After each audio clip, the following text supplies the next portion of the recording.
এই মুহূর্তে অত্যন্ত একটি চাঞ্চল্যকর খবরের দিকে নজর রাখতেই হচ্ছে, কারণ বেহাল রাস্তাকে ঘিরে নারায়ণগড়ে চরম উত্তেজনা। তাড়া খেয়ে দৌড়ে পালালেন বিডিও এবং পঞ্চায়েত প্রধান।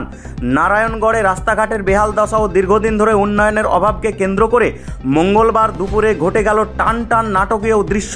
এলাকায় আমাদের পাড়া আমাদের সমাধান কর্মসূচিতে হাজির হন নারায়ণগড় ব্লকের বিডিও এবং স্থানীয় তৃণমূল পঞ্চায়েত প্রধান।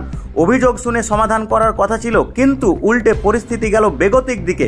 প্রথমে গ্রামবাসীরা শান্তভাবে রাস্তার দুর্দশা, জল জমে থাকা ও প্রতিশ্রুতি ভঙ্গের অভিযোগ তুলে ধরতে থাকেন, কিন্তু কথার পরতে পরতে জমাক্ষোভ ফেটে পড়ে।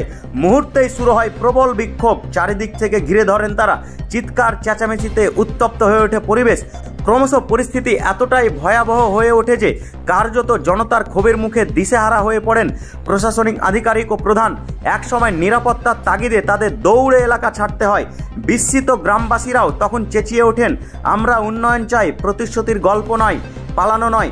অভিযোগ, বছরের পর বছর রাস্তাঘাটের উন্নয়ন নেই, বৃষ্টির জল জমে পথ চলা কষ্টকর, নির্বাচনের সময় প্রতিশ্রুতি মিললেও পরে আর কোনো হেলদোল নেই। ফলে ক্ষোভ আজ চরমে পৌঁছে গেছে।